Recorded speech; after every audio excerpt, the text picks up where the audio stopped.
Students, हम chlorine की अभिक्रिया पढ़ रहे थे, जिसमें हम पढ़ चुके थे कि क्लोरीन क्या करती है, बहुत सारी धातु और अधातुओं से क्रिया करके क्लोराइड बनाती है। फिर हमने कहा था कि क्लोरीन की हाइड्रोजन के प्रति बहुत बंध होता है, मतलब क्लोरीन हाइड्रोजन से अभिक्रिया करती है और हाइड्रोजन के बने यौगिक से भी अभिक्रिया करती है और HCl बनाती है।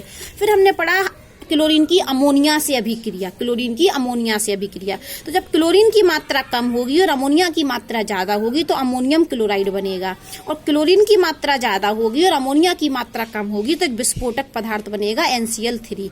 फिर हमने पढ़ा NaOH के साथ अभिक्रिया।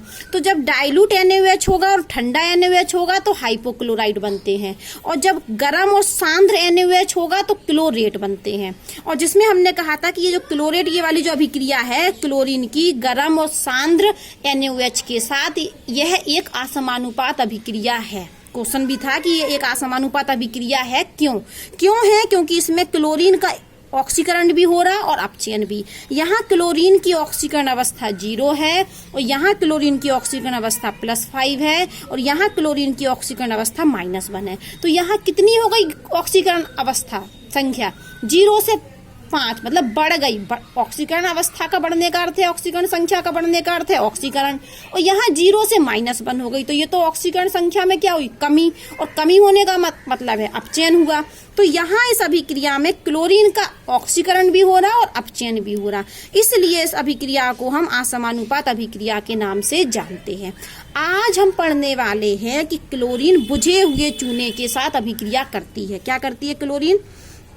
क्लोरीन किसके साथ अभिक्रिया करती? बुझे हुए चूने। और बुझा हुआ चूना क्या होता है? CaOH का होल ट्वाइस। और बिना बुझा चूना क्या होता है? बिना बुझा चूना CaO होता है।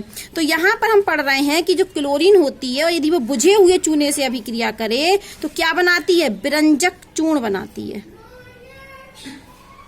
विरंजक चूर्ण बनाती है। क्लोरीन बुझे हुए चूने के साथ अभिक्रिया करके विरंजक चूर्ण बनाती है। लिख लेना, ये बुझा हुआ चूना है, ये हमारा क्या है? बुझा हुआ चूना। ये क्या है? क्लोरीन। तो क्लोरीन बुझे हुए चूने के साथ अभिक्रिया करके विरंजक चूर्ण बनाती है। विरंजक चूर्ण बोले या ब्लीचिंग पाउडर बनाती है। और ये है ब्लीचिंग पाउडर का हमारा संघटन।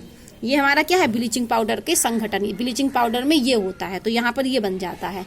तो याद रखना आप कि क्लोरीन जब भी बुझे हुए चूने के साथ अभिक्रिया करती है तो ब्लीचिंग पाउडर बनाती है। ब्लीचिंग पाउडर का ये सूत्र है, या हम बोल सकते हैं कि ब्लीचिंग पाउडर का संघटन है। ये घटक पाए जाते हैं ब्लीचिंग पाउडर में। अब हम पढ़ने वाले हैं हाइड्रोकार्बन के साथ अभिक्रिया। किसकी अभिक्रिया?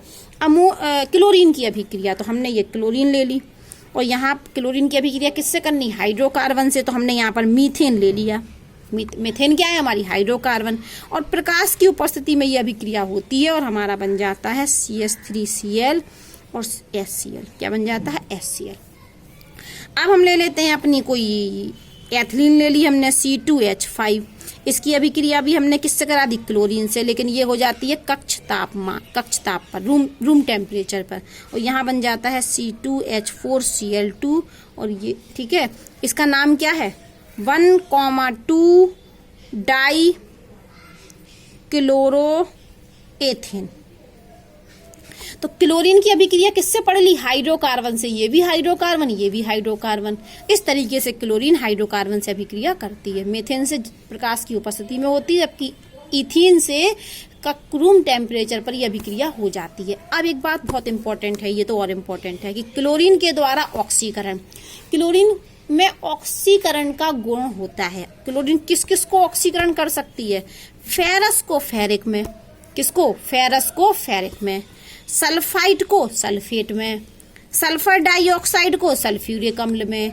आयोडीन को आयोडिक अम्ल में। तो क्लोरीन फेरस को फेरिक में ऑक्सीकृत कर देती है, सल्फाइड को सल्फेट में ऑक्सीकृत कर देती है। क्लोरीन सल्फर डाइऑक्साइड को सल्फ्यूरिक अम्ल में ऑक्सीकृत कर देती है, और क्लोरीन आयोडीन को आयोडिक अम्ल में ऑक्सीकृत कर देती है। और फेरस का मतलब है आयरन की ऑक्सीकरण अवस्था +2, और फेरिक का मतलब है आयरन की ऑक्सीकरण अवस्था +3। चलो हम एक अभिक्रिया लिखते हैं तो हमें समझ में आ जाएगा। हमने यहाँ ले लिया FeSO4, फेरस सल्फेट, और इसकी अभिक्रिया हमने किससे करा दी? क्लोरीन से। तो और ले लिया हमने अम्लीय माध्यम H2SO4। तो हमारा क्या बनता है? Fe2SO4 का होल थ्राइज और 2HCl, ये बनता है हमारा। ठीक है, और ये हम लेते हैं 2। अब ध्यान देने की बात यहाँ ये है कि ये आयरन पे ऑक्सीकरण अवस्था +2 है और इस आयरन की ऑक्सीकरण अवस्था +3 है। तो ये Cl2 ने, इस Cl2 ने फेरस को फेरिक में बदल दिया। किसने? इस Cl2 ने फेरस को फेरिक में बदल दिया। और बदला कैसा? +2 से +3 कर दी, मतलब OS में वृद्धि हुई। और OS में वृद्धि का अर्थ क्या है? ऑक्सीडेशन, ऑक्सीकरण हुआ। और OS में कमी करता है तो हम रिडक्शन कहते हैं। तो यहाँ तो हमें वृद्धि दिख रही ना, 2 से क्या हो गई? 3, और 2 से 3 का अर्थ क्या है? वृद्धि। तो क्लोरीन ने फेरस सल्फेट को फेरिक सल्फेट में बदल दिया, फेरस को फेरिक में बदल दिया। अब ये सल्फाइड को सल्फेट में बदल देती है। देखिए कैसे, ये सोडियम सल्फाइड ले लिया हमने और इसकी अभिक्रिया किससे करा दी? क्लोरीन से। तो हमारा क्या बन गया? सल्फेट बन गया, सोडियम सल्फेट बन गया और ये HCl निकल गया। ठीक है, क्लोरीन की अभिक्रिया जब हमने सोडियम सल्फाइड से कराई तो सोडियम सल्फेट बन गया। और यहाँ जो सोडियम सल्फाइड में सल्फर की ऑक्सीकरण अवस्था +4 है और सोडियम सल्फेट में सल्फर की ऑक्सीकरण अवस्था +6 है। तो यहाँ भी क्या हुआ? +4 से +6 हुआ। तो ये क्या हो रहा है? ऑक्सीडेशन। ये क्या हो रहा है? ऑक्सीडेशन। अब हम देखते हैं सल्फर डाइऑक्साइड को भी क्लोरीन सल्फ्यूरिक अम्ल में बदल देती है। ये ले लिया हमने सल्फर डाइऑक्साइड और किससे अभिक्रिया करा दी? क्लोरीन से। किससे अभिक्रिया करा दी? क्लोरीन से। तो क्या बन जाएगा? सल्फ्यूरिक अम्ल। क्या बन जाएगा? सल्फ्यूरिक अम्ल और HCl बनने वाला है। और ये हम लेते हैं 2 अणु Cl2 के और 2 अणु इसके। तो सल्फर से क्या बन गया? सल्फ्यूरिक अम्ल। और यहाँ भी इसकी +4 है और यहाँ +6 है। तो ये भी क्या हुआ? ऑक्सीकरण। और ये आयोडीन को बदल देती है आयोडिक अम्ल में। ये ले लिया हमने आयोडीन। आयोडीन की अभिक्रिया किससे करा दी? Cl2 से। 5 अणु ले लिए और ये जल ले लिया संग में। क्या ले लिया? जल। तो यहाँ पर बन जाता है HiO3, इसको बोलते हैं आयोडिक अम्ल। और ये क्या निकल जाते हैं? HCl। देखो सब में HCl निकल रहे हैं याद करने के लिए। ठीक है, और सब जगह हम क्या ले रहे हैं? जल। यहाँ पर हमने लिया था हमने। तो ये अभिक्रिया बैलेंस करने के लिए ये 5 है, ये 6, ये 2। तो आयोडीन को किस में बदल दिया? आयोडिक अम्ल में।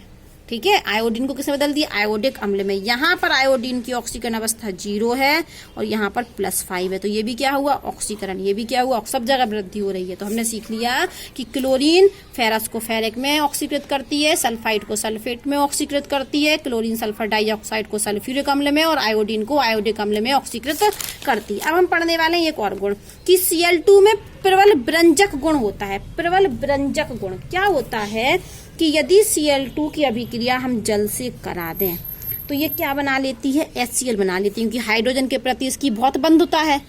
क्लोरीन की हाइड्रोजन के प्रति बहुत बंधुता है, तो दोनों हाइड्रोजन लेके HCl बना दिया, 2 HCl बना दिए और ये ऑक्सीजन अलग बच गया। तो इस ऑक्सीजन को हम क्या कहते हैं? नवजात ऑक्सीजन। ये ऑक्सीजन को क्या बोलते हैं हम? नवजात ऑक्सीजन। और आप जानते हैं, पहले भी आप पढ़ चुके हैं कि इस नवजात ऑक्सीजन में व्यंजक का गुण होता है। यदि हम कोई रंगीन पदार्थ ले लें, कोई रंगीन पदार्थ ले लें और इस रंगीन पदार्थ की अभिक्रिया इस हम नवजात ऑक्सीजन से करा दें तो ये रंगहीन पदार्थ रंगहीन हो जाएगा। तो समझ में आया? क्लोरीन की जब हम जल से अभिक्रिया कराते हैं तो क्लोरीन की हाइड्रोजन के प्रति बहुत बंधुता होती है, इसलिए HCl बना दिया। तो ये ऑक्सीजन क्या हुई? बाहर निकली। अकेली ऑक्सीजन है तो इस ऑक्सीजन को हम नवजात ऑक्सीजन के नाम से जानते हैं। और इस नवजात ऑक्सीजन में गुण होता है कि ये रंगीन पदार्थ को रंगहीन पदार्थ में बदल देता है, मतलब रंग को उड़ा देता है। कौन उड़ा देता है? ये ऑक्सीजन। ठीक है, अब हम पढ़ते हैं उपयोग कि इसका उपयोग, किसका उपयोग?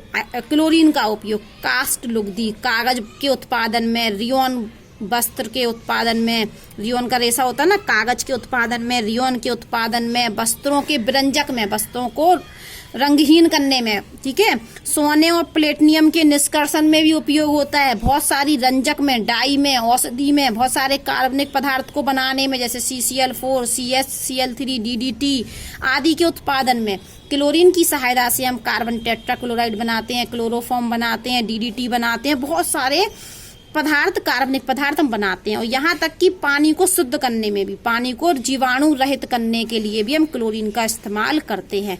और अब इम्पोर्टेंट बात आ गई कि क्लोरीन का उपयोग हम विषैली गैस बनाने में करते हैं। क्लोरीन का उपयोग किस में करते हैं? विषैली गैस बनाने में। कौन कौन सी विषैली गैस बन सकती हैं? फॉस्जीन बन सकता है, जिसका सूत्र होता है COCl2। ये क्या है? फॉस्जीन। असु गैस बन सकती है CCl3NO2। और मस्टर्ड गैस बन सकती है, मस्टर्ड गैस है। देखो यहाँ पर एक क्वेश्चन है, उन दो विषैली गैसों के नाम बताइए जो क्लोरीन गैस से बनाई जाती हैं। उन दो विषैली गैसों के नाम बताइए जो क्लोरीन गैस से बनाई जाती हैं। तो हम क्या लिख दें? फॉस्जीन लिख दें, या असु गैस लिख दें, या मस्टर्ड गैस लिख दें। तो ये 3 विषैली गैस क्लोरीन से बनाई जाती हैं। दूसरा क्वेश्चन देखिए, Cl2 की विरंजक क्रिया का कारण बताइए। Cl2 की विरंजक क्रिया किस वजह से करती Cl2 विरंजक का काम? नवजात ऑक्सीजन की वजह से। हो गया ये भी मैंने करा दिया। ठीक है, नेक्स्ट वीडियो में हम हाइड्रोजन क्लोराइड के बारे में